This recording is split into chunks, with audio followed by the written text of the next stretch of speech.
pada petikan ke-10 kita mengalami penurunan, yaitu hanya sekitar 22 kg. Kemudian dari yang sebelumnya di petikan ke-10 22 kg, kemudian pada petikan yang ke-13 naik menjadi 150 kg, berarti 152 kg. Rahasianya kenapa untuk kuantitinya bisa naik? Yang jelas untuk perawatan pemberian nutrisi kita tetap wajib, yaitu dari vegetatif maupun sampai generatif. Nutrisi yang kita aplikasikan setelah pemanenan yaitu kita menggunakan Bincos D dan juga dimix menggunakan Bincos B. Nah, kita menggunakan ini Fukia sebagai perangsang pertumbuhan bunga. Jadi sebelum memberikan Fukia, yaitu kalau bisa tanamannya diberi makan dulu atau dipupuk dulu. Yang tujuannya seperti yang saya jelaskan pada video sebelumnya, yaitu ketika penggunaan Fukia berlebihan, nanti buahnya jadi kecil-kecil ketika nutrisinya tidak tercukupi. Kalau saran saya pada musim hujan itu bagusnya pakai klorotalonil. Nah, kalau di musim kemarau itu biasanya bisa menggunakan Mancozeb. Jadi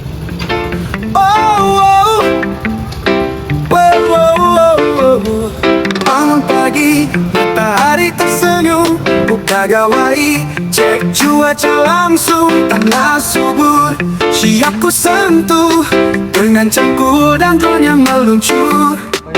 Dulu orang bilang petani itu kuno, sekarang aku buktikan itu gak relevan bro. Pakai sensor, data dan teknologi, panen melimpah semua happy. Aku petani Gen Z, muda cerdas gak gengsi, cocok tanam sambil live IG, bikin konten sambil panen cabai. Aku petani Gen Z, cinta bumi, rawat energi, hijaukan dunia mulai dari sini, karena masa depan ada di ladang ini. Dulu cuma main game di layar, sekarang tanam Assalamualaikum sayur. warahmatullahi wabarakatuh. Selamat sore untuk bolo-bolo tani Argomulyo.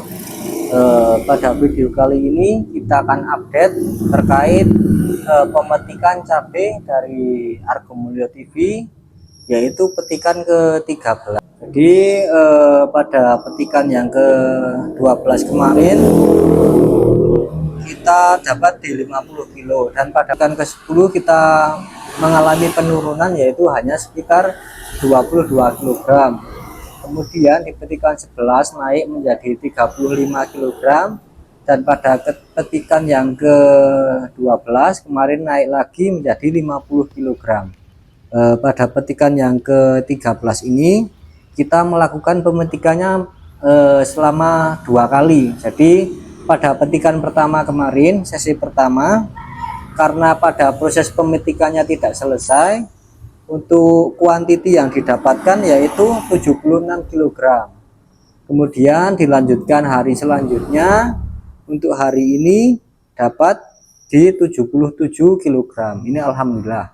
Pada petikan yang ke-13 naik pesat ya, dari yang sebelumnya di petikan ke-10 22 kg. Kemudian pada petikan yang ke-13 naik menjadi 150 kilo, berarti 152 kilo. Karena kita melakukannya ya sebelumnya itu seminggu 2 kali, untuk kali ini kita coba petik pada petikan yang ke-13 ini, yaitu seminggu sekali, yaitu 6 hari kita melakukan pemetikan. Kuantitinya alhamdulillah naik, dan semoga harganya juga naik, karena kemarin kita yang di sesi pertama itu dapat harga 75 kg. Ini semoga di sesi kedua ada kenaikan untuk kuantiti dan juga harganya. Kemudian kita akan membahas rahasianya kenapa untuk kuantitinya bisa naik. Yang jelas untuk perawatan pemberian nutrisi kita tetap wajib, yaitu dari vegetatif maupun sampai generatif. Treatment yang kita lakukan yaitu setelah kita panen, yang diaplikasikan spray itu ada nutrisi, ada fungi, dan juga ada insek. Jadi nutrisi kita selalu barengkan dengan insek dan juga dengan fungisida. Ketika tanaman itu habis dipanen itu pasti ada beberapa ranting atau beberapa daun yang rontok yang rusak, karena pada proses pemanenan itu kalau tidak langsung diberikan fungisida atau tidak dispray fungisida, efeknya nanti bisa menimbulkan jamur karena dari luka pada tanaman karena ini habis dipetik. Kemudian treatment yang dilakukan biasanya spray fungisida kontak sistemik, kemudian insektisida wajib karena tanaman toleran, dan juga penggunaan nutrisi. Kita menggunakan nutrisi ini, nutrisi Green Joss D, dan juga menggunakan nutrisi Green Joss B. Nah, ini fungsinya kalau yang untuk memacu munculnya tunas baru kita menggunakan yang Green Joss D. Karena di sini kandungannya ada nitrogennya. Nitrogennya cukup bagus, cukup banyak, yaitu 19%. Selain nitrogen, kita juga butuh yang namanya fosfat. Ini fosfatnya 32%. Kemudian juga ada boronnya itu 11%.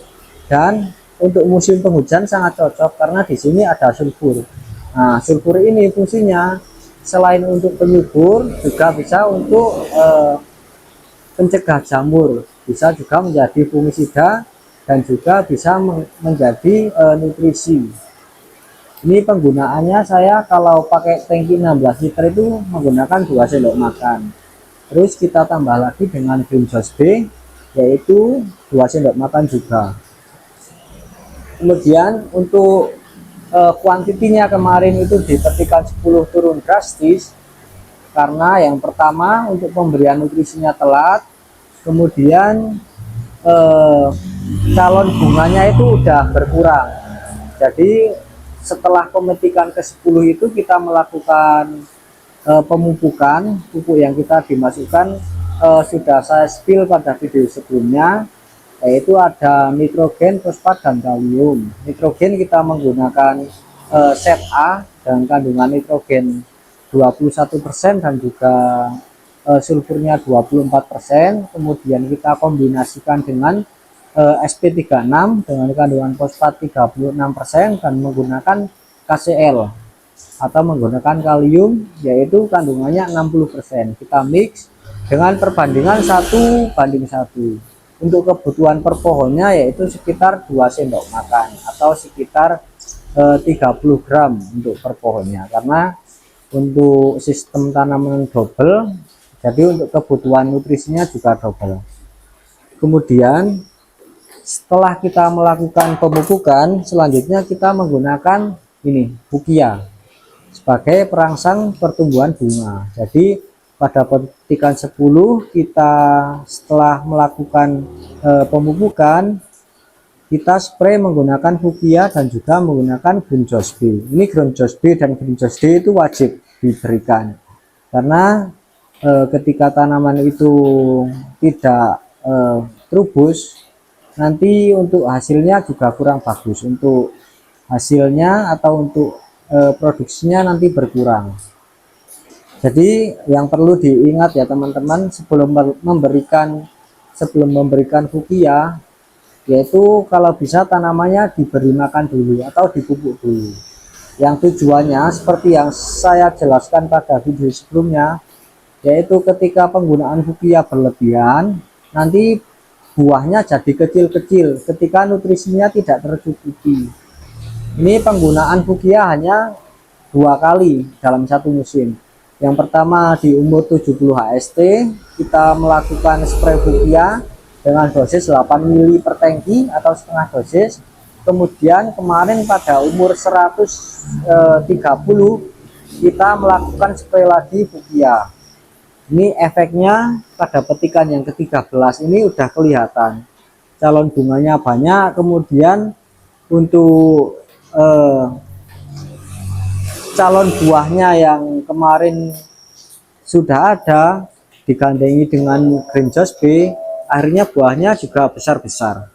Ini buahnya pada petikan ke-13 masih besar-besar. Ini masuknya masih di grade A. Kemudian ini saran saja, kalau untuk bolo-bolo tani terkadang bingung mau memilih fungisida kontak. Fungisida kontak kalau saran saya pada musim hujan itu bagusnya pakai chlorothalonil. Kalau di musim kemarau itu biasanya bisa menggunakan mancozeb. Jadi untuk kadar kandungan mancozeb dan chlorothalonil itu sangat berbeda. Ketika kita menggunakan chlorothalonil di musim penghujan itu efek dari spray tersebut tidak mudah tercuci oleh air. Sedangkan untuk mancozeb itu kan jenis fungisida tepung yang terhitung masih cukup terjangkau, masih murah. Jadi kelasnya beda dengan chlorothalonil. Tapi ketika di musim penghujan, musim kemarau menggunakan mancozeb oke saja, bagus. Bisa menggunakan kalau musim kemarau itu menggunakan yang ada zincnya atau mancozeb yang full. Kemudian untuk fungisida sistemiknya kita selalu rolling juga. Terkadang menggunakan azol ketika nanti daunnya sudah tipis, efek dari penggunaan nutrisi yang berlebih itu biasanya daunnya menjadi tipis dan mudah terserang penyakit. Jadinya kita harus imbangi dengan fungisida, terutama untuk fungisida golongan azol itu karena fungsinya untuk mempertebal jaringan daun. Jadi ketika tanaman itu daunnya tebal, nutrisinya tercukupi, tidak mudah terserang penyakit ataupun jamur. Oke, mungkin sekian dulu yang dapat kita share pada video kali ini. Kurang dan lebihnya mohon maaf. Apabila ada kritik, saran, dan masukan silahkan komentar di bawah. Assalamualaikum warahmatullahi wabarakatuh.